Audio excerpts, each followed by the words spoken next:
It's time for all your binge-worthy pop culture news. Welcome to Up and Adam. Hi, everyone. Welcome back and happy Thursday. All right, guys. Well, we're back to talk about the Real Housewives of Orange County. But before we get into that with Ricky Cornish, which we are so happy to have him back, Ricky's just been traveling the world. I just wanted to keep you guys posted. We are back tomorrow for our members only morning meeting at 10 a.m. So if you guys aren't a part of members, make sure to be a part of it, get joined. And then, of course, we have Hot Messy Topics at 12. Guys, go ahead and smash that like button. Drop a rating for last night's episode of The Real Housewives of Orange County. 1 to 10, 10 being the highest. And let's welcome Ricky. Hello. Hey, sister. How are you? I'm good. How are you? I'm good. So the audience might be thinking, what is this, different backdrop? What is going on? So to clear up the confusion, I got a new laptop. And for whatever reason, she is not agreeing with the whole green screen, virtual backdrop situation. So I decided to let you all into my home. Hey, we like that. We like a good home moment. Now, Yes, after this, you're going to be everyone's going to be like, Ricky, show us on Instagram Live. Take us in the room. Literally, they're going to say, Ricky, give us a house tour now. And trust me, y'all are going to be appalled at my decor style. I don't even have a style. All the stuff that I have in my house is just hand-me-downs. When people are moving, they're like, I need to get rid of this stuff. And I'm like, great, I'll take it. So that's why I would never do that, because honestly, it's embarrassing. Oh, no. I love decorating. So but I'm still always no, I'm not sharing. Sorry. Okay, you know what? I'll pay you a side gig when you come out to Vegas for BravoCon. I'll throw you some money to help me decorate my office. I'm just going to get a bunch of photos of cannolis. Cannolis that we'll be eating. Yes. All right. Well, Ricky, 1 to 10, 10 being the highest. What are you giving last night's episode? Last night's episode, it was a little bit slower, which makes sense. They were leaving their trip, they're going back home, blah, blah, blah. I still think it was really good, though. Overall, this season, I think, is really great, because I love that OC, in my opinion, and I'm sure a lot of the viewers will agree, it feels like we're back to what OC used to be, with Tamra back and Heather being there, and Jen, I think, is a great newbie. But specifically last night's episode, I'd give it maybe a 6, probably. Yeah, I think I'd give it a 6 too. We kick off the episode, I'm copying you here, but kind of to take us back at the beginning of the episode, we kick off where we left off, which is with Heather kind of telling Gina that she can't put her personal issues and the things that she struggles with on her partner, Travis, because he is not her therapist. Now, I listened to this and I agreed and I disagreed. Yeah. I'm going to kind of give you my version of this and then kind of pick your brain, because Jason knows everything about me, everything that I'm feeling. I'm an emotional guy. I cried on my birthday. I was like, I'm 30. And Jason's like, I have a great day planned. It's and I was like, okay, I'm going to take a shower and I'm going to get it together. And then 9 personalities, So it's I want to share all of that with the person that I'm spending time with. And then, you have pain, you have things that come up. You're not a perfect person. You've gone through shit, especially a woman with kids who we know she dealt with domestic violence on national television. Do you think that Heather's advice was fair or no? So I kind of feel the same way that you do, where I could see where I get where she's coming from, and it can be really good advice, but I think it also isn't for everybody. And I don't think it was necessarily the best advice for Gina. And I'm sure we'll talk about it later, when Gina and Travis talked about the advice that she gave and how they broke it down. But yeah. I would say the advice that Heather was giving, I don't think was necessarily bad advice, because I get where she's coming from. I think her advice would have been great for a relationship that's new. Because let's say that Gina and Travis had just started dating and Gina was still kind of crying about her ex a lot. And if she was going to Travis about it all the time, I could see why Travis would be kind of annoyed. I'm not trying to I'm not your ex. You know what I mean? I don't want to hear about those problems all the time. We're new, we're fresh. So I see what Heather means, where that could cause problems or whatever. But I think this advice wasn't really necessary for Gina, because as we see, especially later in this episode, Gina and Travis have been together for a while. They're very, very solid. And as you were talking about, Travis wants to know everything about Gina. He wants to be there for Gina. He doesn't want Gina to feel like a burden by calling him and talking about these things. And like you said, she went through a real trauma. I mean, these things that she went through with Matt are no joke, and she's going to have a slip up here and there when she's going through some things. So I get what Heather was coming from. I don't think she was trying to give bad advice, but I don't think it was the best advice for Gina. You know what was so crazy is somebody posted on Instagram, like, what, Gina, you're triggered by this new Jen girl and her relationship because of the cheating, but you're not triggered by your ex who, the domestic violence situation, like filming a scene with him in your kitchen. How does that make sense? And I was like, oh, Gina girl, I don't know, but you got to answer that one because that's a fair question, Gina. But also going to be like, that's the father of my children. Exactly. Gotta be here. Exactly. And I think Gina in her heart has forgiven Matt for the things that he's put her through. And I think they've developed a really strong relationship as co-parents, despite being divorced. I think that they do that very well. And I think she just really loves what they've built. But I think at the same time, she still has a hard time getting over the things she went through. It's all very understandable. And I don't know if she has a therapist, but it's always great to have therapy, especially when you go through things like this. So if she's not looking into that, she definitely should, because I think everybody needs therapy. We all could use it. So hopefully she's getting the help she needs. You know who I feel like uses the show as their therapist? And I feel like this person probably does not have a therapist, because she's just like, she doesn't need one. She tells everybody everything. Would be Tamra Judge. Did you see the part where she goes in the tent and then she continues to just like slam this Ryan guy? And she's like, listen, he screwed more married women from my gym. And Shannon's like, oh, and I love the classic, like, over the top housewife reaction. She's like, oh my God, this just puts a pit in my stomach. Does she know that this man is a whore? Like, you know, like this is how like they're looking at him.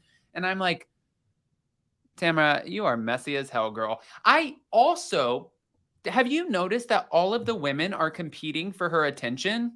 Oh, like, this is kind of sick. This is Tamra's show. Oh, yeah. Okay. So you know what this is definitely giving? First off, all of the, Housewife fans out there, especially the Orange County fans, you all better be thanking Tamra Judge. Okay. Because this queen came back to the show and she came ready to work. She's messier than ever. She's calling everybody out.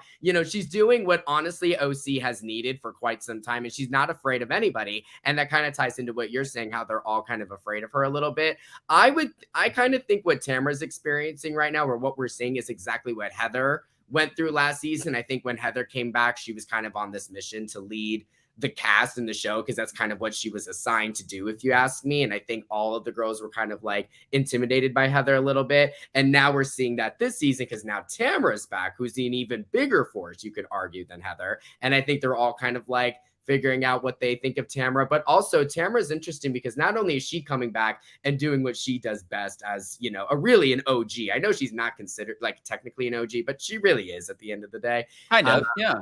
She's been around forever. And so she's doing what she does best. But not only that, she also brought Jen. Like, Jen is Tamra's friend. So not only is Tamra shaking things up on her own, she's shaking things up by bringing this friend in who's the hot topic amongst these ladies. So you got to give props to Tamra. She did what needed to be done. I'm just happy that Heather Dubrow got the cast stoned and we could chill out for 2 seconds. I was like, oh, thank you, Heather Dubrow. Heather Dubrow is mother. I mean, she's literally mother. When she said in the episode, like, does anyone have a joint, or who wants to smoke a joint? I cackled. I'm like, that's mother.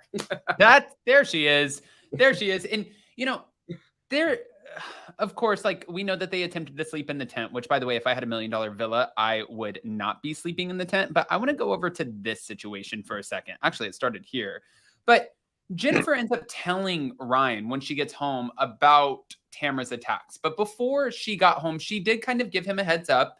And she's like, I don't want to give him the details because I don't want him to freak out. And I'm thinking, I don't want Eddie to beat this guy's ass. Like, you don't want Eddie to get the details, not Ryan. Like, there's probably, if he's out here sleeping with everybody's wife, there's probably a long list of husbands in the OC, like,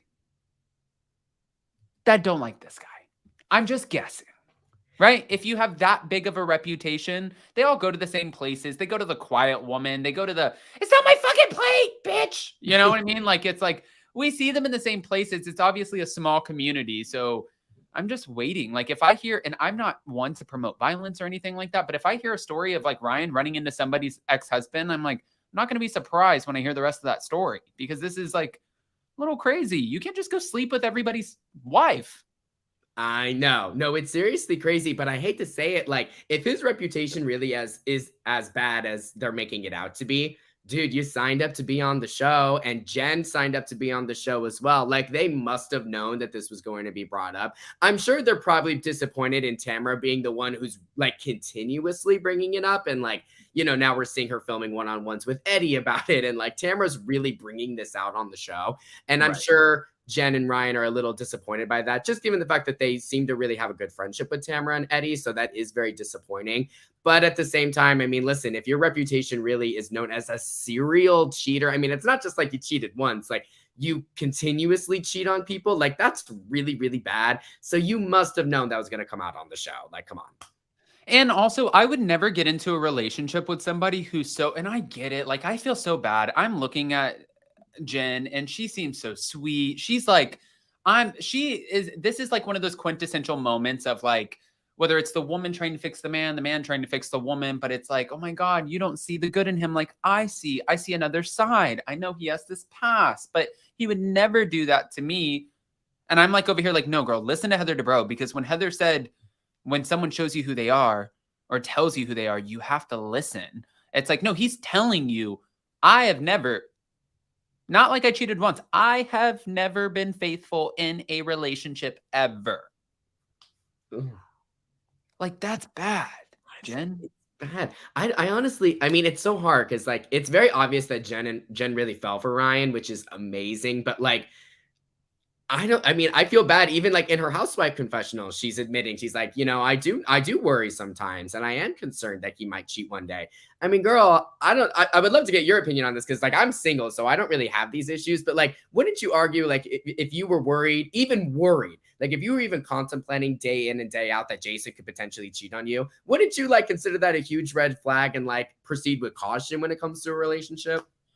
Yeah, like I wouldn't be able to be in a relationship like that. Even when Jason and I worked in West Hollywood and Jason worked at Pump and he was around like all of these people, like Lisa hires like some of the most pretty people to run these restaurants, and like Jason managing them. And like, if I didn't trust him, I would not have been able to be like, oh my God, that's great. You're in the middle of Boys Town 6 days a week and you're not getting home till 3:00 at night. No. I could not trust that. If I didn't trust, there's no way. I just could not live my life like that. I would move on. Yeah, me too. And so I do worry for her. It's like, who wants to get into a relationship with someone who's known as a serial cheater? I mean, like, I kind of agree with what they were saying in the episode last night. I'm sure Ryan might be a really cool guy. Maybe. I mean, we really don't know much about him yet, but excuse me. I kind of agree with what Eddie was saying and Heather. Like, once a cheater, always a cheater. And so that makes me nervous for our girl Jen. It does. Someone said, Ricky Cornish, Kelly said Heather is a huge party girl. Dope and blood. Oh, Kelly Dodd. Okay. Serious question. Yes. Whitewater rafting or fly fishing? 100% rafting. I'm an adventure seeker. I love that kind of stuff. Like, I would be having so much fun on those waves. The idea of standing there trying to catch a fish. I've gone fishing a couple times. I think it is so boring. No offense to the girlies who love to fish, but it's not for me. I think it's like so boring. I like the adventure. So I would be on that raft, like having the best time. So that's what I would prefer. I agree with that. And also, listen, it's either fly fishing with them and who was it? Was it Chuck or Buck? Or Butch? I think it was Butch. It was either fly fishing with Butch or whitewater rafting with K-Dog's balls. Yeah. Okay, so like, call me crazy. If I was on that raft, I would say, yo, bro, you're showing. Like, I would say something. Like, I think Taylor tried. She's like, you want some spaghetti and meatballs? Yeah. Do you want... She's like, wow. Like, okay, but here's my question for you, Adam, and this might be a little inappropriate, so I apologize if it is. But what did you notice if your balls were out? Like, wouldn't you feel the breeze and everything? Like, being on the raft and the temperature? Like, I think I would notice if mine were showing. Maybe K-Dog was just like, I'm going to get lucky. And maybe K-Dog was just trying, like, maybe this is his way of fishing. He's fishing. K-Dog's fishing for a cougar, and he's like, listen, I'm 23. Here's the lure. And well, what's hysterical? The fact that the camera was facing like directly at him too. Like, he was like, I'm just going to show off for everybody. I don't know how you would not notice that. I would die. I mean, that's very different than walking around with your fly zip down or something like this. This is like, I feel like I love my business with YouTube. I know it very well. I also know about all of my other business. I know where it's at, when it's out, when it's not out. I'm good. I'm very aware over here. So K-Dog, we got to get our shit together. Yeah. Great at white water rafting or whatever, but we got to reel it in here. We need K-Dog's reaction. We need to know, did he know that he was showing off for the world, or is he just as shocked as the rest of us were? We need to know. K-Dog, if you're out there, let us know what was going on when you watched the episode last night. Last night, K-Dog was cheering with all of his friends, and he was like, whoa, bro, that's great. And they were like, dude, that's amazing. He's like, bro, like we're on national television. Whoo! Like you could see like the chest bump. You know what I mean? Like he's a bro. Please, his big Hollywood moment for sure. His big Hollywood moment. All right, and then also, by the way, you know, like the waiter. I'm like, Heather Dubrow. This is. Oh, I know. Okay. Heather's something else. We love her though. We love her. We love her. All right, so now we take it back to the saloon. One last night at the saloon. It looks all nice, but we know how these trips end. They end like shit. Okay, something is bound to happen, and we go around and we start talking and. Heather Dubrow gives us the good and the bad. And Heather's like, listen, the good was I got to shovel some shit. And when I did, I saw that it takes a lot of people in this world to make the world keep going round. And I understand more. And they're all looking at her like, so you're pretty much saying that you see how like people live who aren't rich, like people... Not everyone lives in a 20,000 square foot mansion with a push for champagne button in their closet. Like is that what you're saying, Heather? And she's like, that is exactly what I'm saying. And this is, you know, and she's just like unapologetically. And she's like, you know, and then the bad part is I have to be honest with you, Tamra and Shannon. I kind of felt a little left out when you guys were in the bedroom and they're looking at each other like, the hell are you talking about? And Shannon flips her shit. Shannon's like, I got to be honest with you, Heather. And I'm like, this is true, Shannon. Like, this is so dramatic for no reason. And I was talking to Shaylee about this downstairs, and she was so team Shannon. And I was like, no, I'm team Heather on this. Because Heather was saying, I'm not putting this on you guys. I'm saying this was my own personal, like, I'm like FOMO jealous. Like, I'm trying to figure my shit out. You took it like it's like I'm attacking you. I'm not attacking you. And Shannon's like, the minute that you saw after all of the hurt that we're back together, you want to take that? And Heather's like, I don't know what you're talking about. That is not what this was intended for. Right. Okay, so my thoughts are I'm kind of team nobody in this situation, to be honest. I'm kind of team nobody because here's my thing. I love me some Heather. Okay, I love Heather down, but I did think it was a little bit of a reach. Like, you're literally trying to tell me like the absolute down of this trip. Like, you're saying the worst part of this trip was feeling a little left out from Shannon and Tamra, as opposed to the blowout that you had with Taylor. You know what I mean? Like, I thought it was a little bit of a reach for Heather to say that that was her low. So I kind of understood, because like I could imagine myself being Tamra or Shannon in this situation and being like, what? Like, you're saying the way we made you feel was the worst part of the trip for you? Like, I could completely understand how they would feel some type of way. But at the same time, I don't think it justified that much of a reaction from Shannon. Like, I mean, Shannon, girl, we don't need to be crying about this and having a whole scene. And I thought Heather played it beautifully. She was like,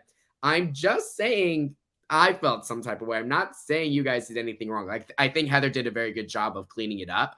But I did think it was a little strange. Like, I get where Heather's coming from. No one likes to feel like the third, you know, in a group of three. Like, no one likes to feel like that. No one likes to feel left out.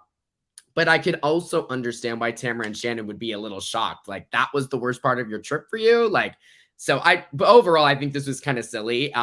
And I'm on nobody's side in this argument. Yeah, see, and I also feel like, you know, the reason why, like, I think, and I hate to say this because you never want to, like, all of these women are so incredibly blessed. You know what I mean? They have beautiful lives, families, lots of money. Like, they're good. Maybe not, some have more than others. And obviously Heather has more than all of them.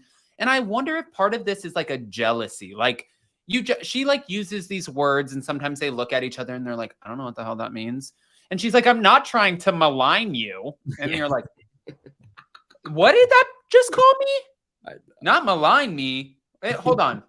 I'm Googling this shit. And if that's fighting words, then And she's like, no, take out a dictionary, girl.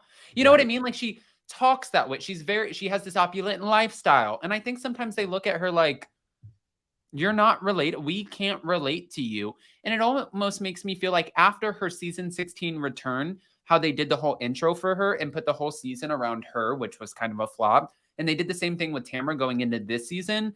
It made me think that all of the women were going to get together anyways and try to take Heather out because that would be the next natural step. It's like, who do we go after? We're either going after Tamra or Tamra spearheading the attack on Heather, which that's exactly what we got.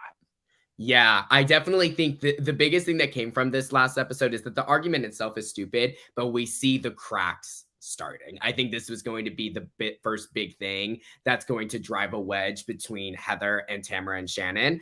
So it's going to be interesting to see how things go on. Because as we know, Heather has a really rough season this season. And so I think this is the beginning of it. And I told Heather this in the interview to kind of like feedback on what you just talked about with what Heather says and how she's presented and whatever. I mean, call me crazy, but I think Heather just gives main character energy. I mean, I think she is a real housewife. Like, I think if you think about what we would all wish for in a real housewife, Heather Dubrow is that. She's rich. She's fabulous. She has an amazing family. She knows how to get things going. She's a hot topic of conversation. Like, she kind of has everything, if you ask me. So I think that's what rattles the other women quite a bit, is the fact that she is so herself. And I think the other girls just don't always love that.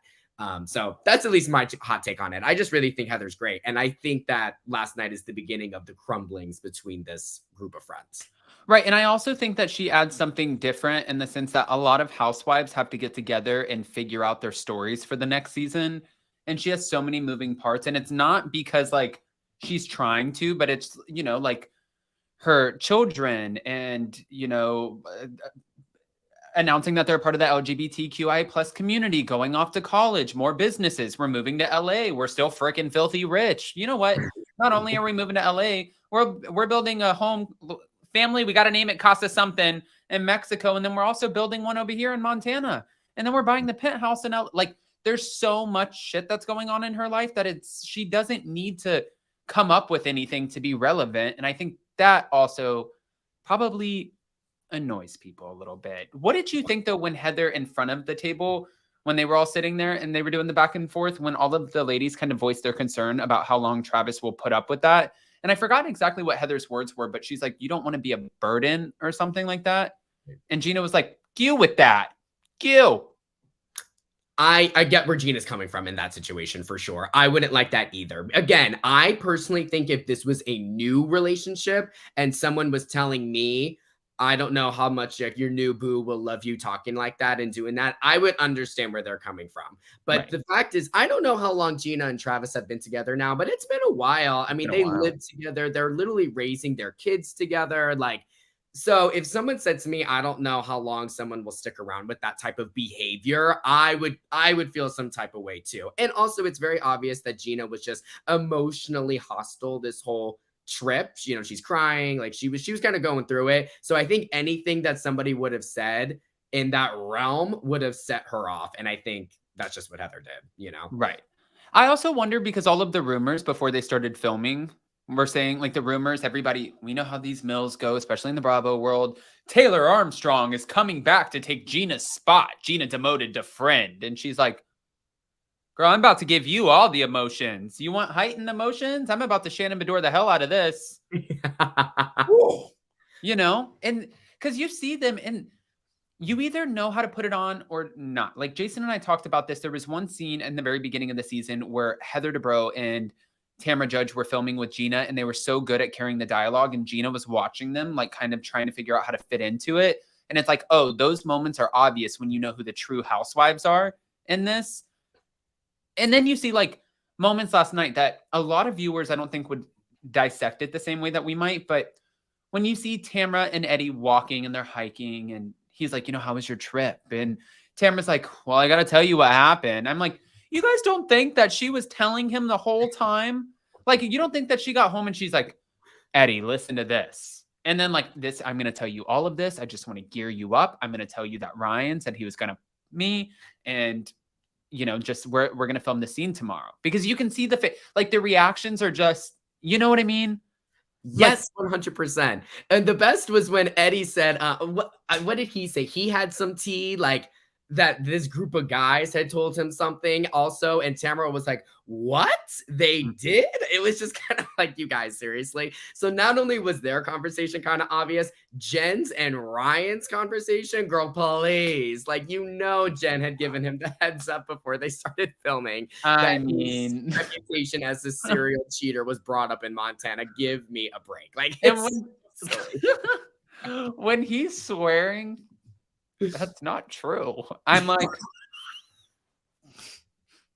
Ryan, just change your name to Ryan. You know what it reminds me of? It reminds me of the reunion of season 9 of Atlanta when Todd and Kenya are like, they're acting their asses off. Like, that's exactly what I think of. They're acting their asses off. Like, he's like, that's not true. And she's like, no. And like, if I came out with all of the things, like, I have a lot in this fall and she's lucky I'm being nice. And he's like, well, maybe it's time not to be nice anymore. Oh, I'm like, dun, dun, dun. Yeah. Jen, I don't know where you're from, girl, but it says a lot when you meet somebody and you find out where they're from. Like, I know a lot of great people from like Middle America and Southern Belles. And I know that they can dress up. They look amazing. They can be very beautiful. And they can also be very feisty. And Tamra is not your typical OC chick. So the moment that you try to act like you have some shit on her and you back her into a corner, well, apparently she's going to throw a napkin in your face and flip out. I was gagged that's next week. I was like, oh, we're already at the napkin throwing. So I interviewed Gina, I think like last week, and we were just kind of talking about the season so far. And she was like, Ricky, like, can you believe how much we've already done in the first couple of episodes? I'm like, no, girl. And she said, and you will not even believe it's just the tip of the iceberg. Like, just get ready. So you got to give credit to these OC ladies because they came back and they really said, no, we need to fix this show and make it good again and make it what it used to be. And they are doing that flawlessly so far. Yeah, no, I completely agree with that. I feel like they're doing a great job. And Andy just recently said in an interview that he's pretty sure that Vicky Gunvalson will be making a full-time return for next season. So that gets me excited. Like, I like that we're getting our Tres Amigas back. Hopefully we have like a little bit of an ego that's kind of been deflated, maybe humbled a little bit more. And we have like a show and not like a diva. I mean, a diva, but not like a total diva. You know what's so funny, by the way, too? I don't know if you know this because you represent, like, obviously when you do your interviews, you represent Out Magazine, right? Right. And so Bravo, for a lot of like talent, if it's podcasters or YouTubers right now, like a lot of the Bravo talent, they're on bans. Like, they're not allowed to do podcast interviews, YouTube interviews. Jason and I were talking about this and Jason's like, did you see Ricky's interview? I was like, no, yeah, I did. I said, last time we spoke, he was talking about interviewing Heather Dubrow. He's like, so they can do interviews. I said, yeah, but they can do interviews right now with major media. They're not doing interviews because I think what happened was you get sometimes like YouTubers or podcasters or people who just really like, I think they forget that there is a whole business involved and the network is trying to keep control over the narrative. And they need to know, like, they need to make sure everything that goes out aligns with what they want. And sometimes you get a lot of people who want that gotcha moment just because it helps the channel. And then Bravo's like, okay, wait a minute. You want the gotcha moment? How about this? Got your ass. You're not getting anything.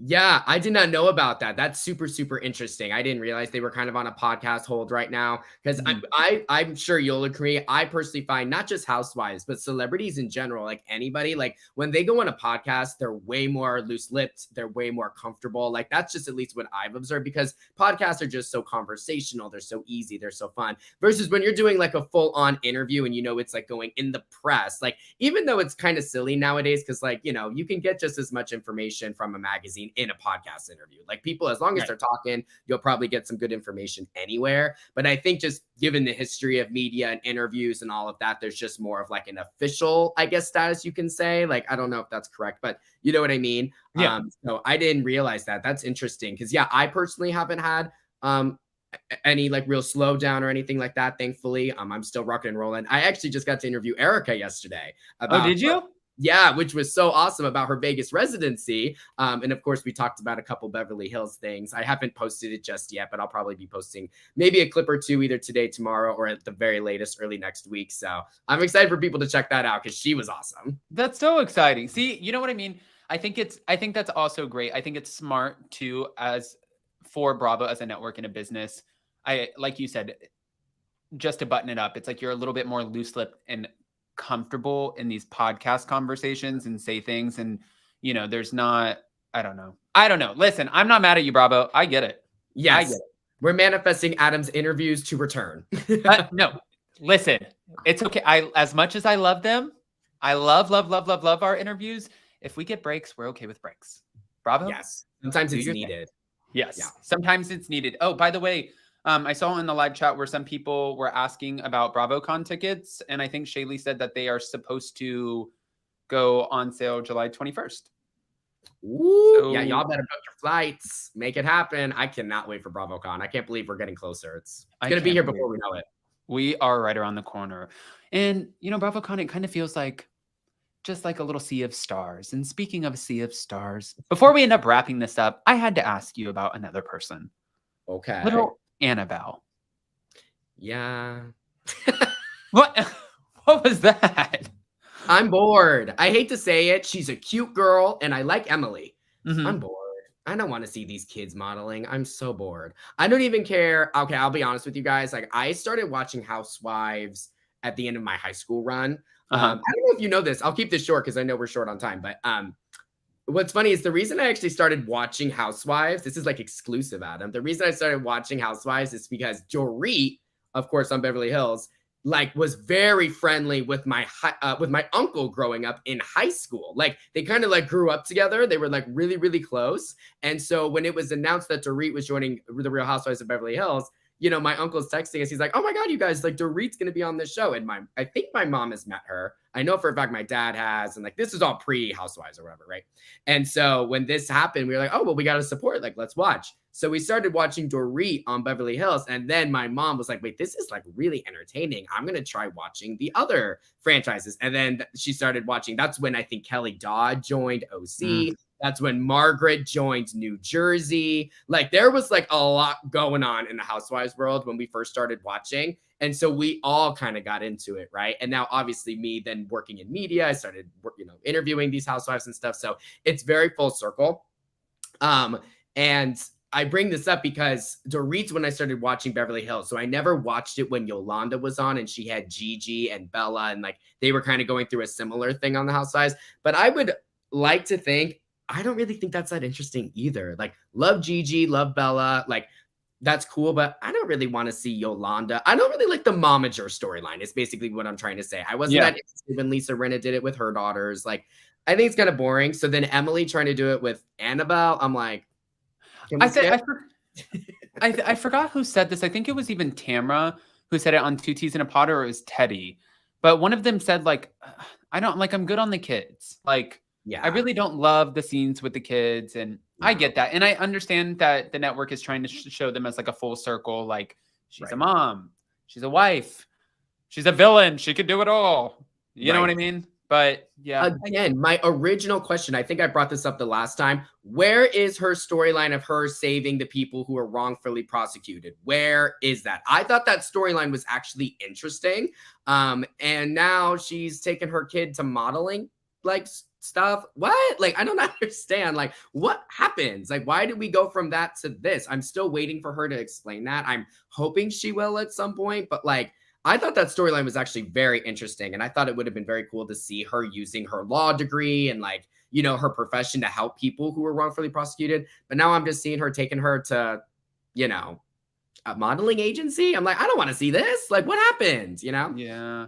No. Yeah. I get that. And, even when Gigi and Bella were doing it, it wasn't exciting to watch on TV. It was just exciting to see how great it turned out for them. And now to watch them in like life. But Ann T said, "What language did Dorit speak back then?" I love this. Was it a blender? Was it a blender of different accents, or was she like, "Ricky, what are you doing out here, Ricky?" And all of a sudden now it's like PK. Oh my gosh, please. Well, y'all know Dorit is from Connecticut, and that's where my family's from. So they were in Connecticut when they were hanging out at that age. So I don't know what was going on, but that's the tea that I can serve. I'm sorry, say that again. Do we have British accents in Connecticut? We do not. Okay, but here's the thing. and I'm not trying to be like a Dorit defender. Okay. Girl, she literally lived in Europe for how long? Like forever. She's married to a Brit. Like, I think if I know for me, I hate to say it, and this is so stupid, but if I talk to somebody who has an accent, I will literally like start picking it up a little bit. And I don't mean to, like, I just accidentally will say something like, I'm like, oh my God, I just like picked it up. So if I was married to a Brit and I lived in Europe, I think she was there for like 13 years or something crazy. Like, I would probably have a weird accent too. Listen, I went to college in Tennessee, and my first interview ever was with Macy Bookout from Teen Mom for a communications project. And I was 20 years old. It was 10 years ago. And I remember going on and being like, Macy, how are you doing? And I had such a thick Southern drawl. And I watch it back and I'm like, who the f- is that? And when I talk to my family sometimes back home, I talked to my sister the other day and she goes, hey, bro, how are you doing? And I'm like, this is not, we grew up the same. We grew up in the same place. Where is that from? No, You know, so literally. I get what you're saying. I'll take the defense. Yes, exactly. I went to the South for Memorial Day weekend. I came back saying y'all every other word. Okay, like it's just the culture. It's just the culture. Leave the culture alone. Okay. Period. Me too. I'm from Austin, Texas, and I had an accent. When I go back and visit for a month every summer, I come back with one too. I get it. We get it, guys. We'll leave Dorit alone because the Real Housewives of Beverly Hills doesn't come back till the fall. Then we'll just harass her then. Well, did you hear the rumors that her and Kyle may have fallen out? Are those the rumors? That's the rumor. I don't know if it's true. I'm not trying to spread the rumor, even though I guess I just did. But I'm not trying to. I just saw it on Twitter. I don't know anything. I just saw it on Twitter. I don't know if it's true. I'm just talking with my friend. Well, to be fair, oddly enough, just talk, and however many thousands of views this is going to get.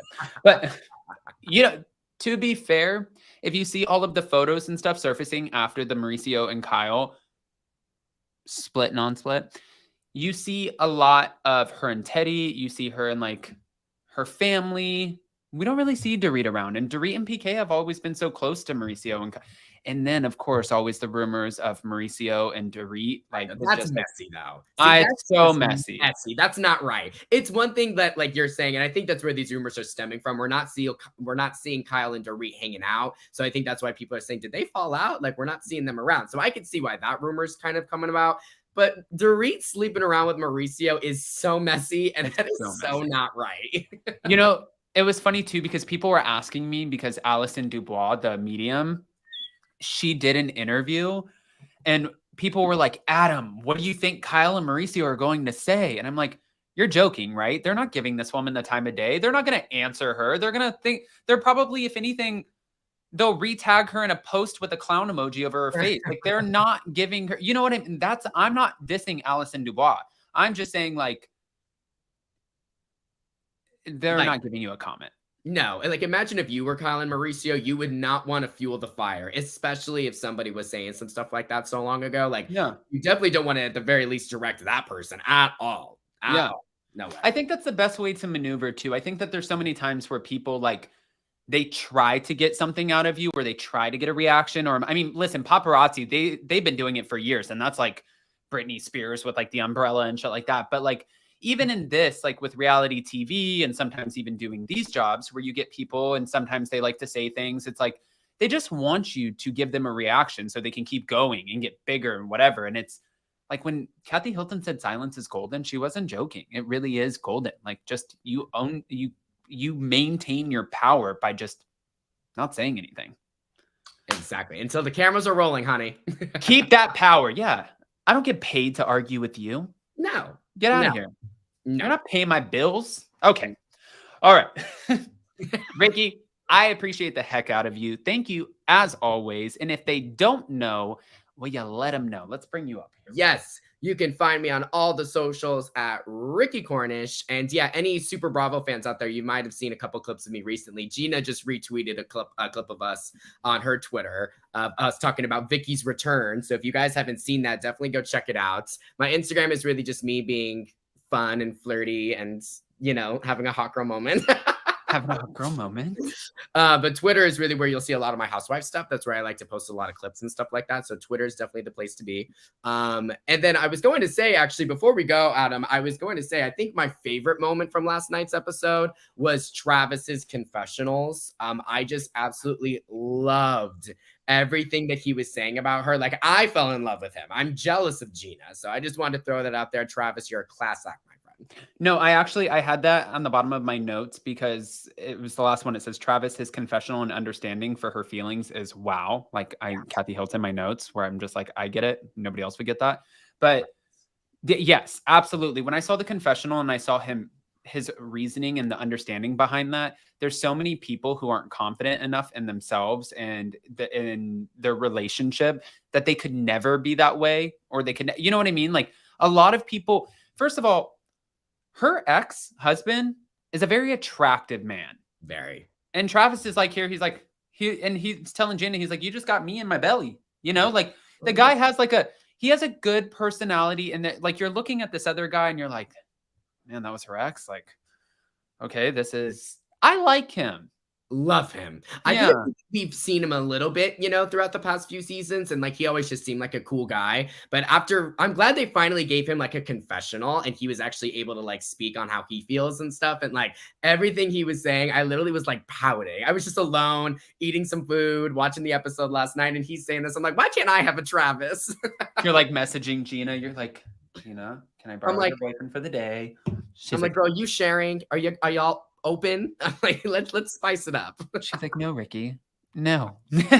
But no, I agree. I think that was a good call. That was good. And we have to give Travis that. I agree. Have to give Travis his props. I can't wait to see more of him, hopefully, this season. Yeah, absolutely. I like the little random confessionals from even sometimes like when we would get Gia on, New Jersey. I like if it's a random and it's not all the time, not excessive, just like a little cameo confessional. I'm here for it. It's cute. It shows the bigger picture. It shows the bigger picture. All right. Ricky, do we have a busy day today? Yes, I'm literally about to jump into some meetings right after this today and just, keep up the daily work grinds. That's pretty much it. I'm starting to slow down a little bit. I just came back from New York for vacation. I finally took my first vacation this year, even though I've been traveling a lot, which I'm so grateful for. They've all been either for like weddings or work events or something like that. So this was the first trip I took where I was like, I'm just going to vacation. So I just came back from that. And then I just booked a trip to Chicago. If there's any Chicago girlies, I'm going there next month for Market Days, which is like a huge gay event out in Chicago. So I'll be there next month. So I'm just living the life, girl, running around. Just doing the damn thing. That's what I'm trying to do. I'm trying to be like you, sister, Mr. 4 TikTok a day, 2 YouTube, 3 interview. I'm just trying to keep up with you. I'm just trying not to get sick over here. Yeah. I'm sending you water and some good vibes. Yes. Thank you. Thank you. I was telling Ricky before we got on here, guys, first of all, thank you everybody for being in here. And thank you for everyone in the live chat, smashing the like button. I am not feeling the best today. So I do appreciate everyone coming on and still joining us. And even before I got on, I had Jason and Shaylee and they're like, you can take the day off. And I'm like, excuse me, that does not exist. We don't do that. Unless I'm like hit by a car, knock on wood, there's no wood. I'm not going anywhere. Actually, I would probably be in the hospital bed and make them set up a GoPro with like my leg up like this. And they're like, with a feeder tube, like, here you go. I would just have AI translate it. We need to just get you on a reality show, girl. You literally are happy to mention it all. So we just need to put you on a reality show. Oh, no. Nope. That's it, Ricky. We're done. Now we're done. All right, guys. Thank you so much. We'll see you next time. And yeah, go check out Ricky.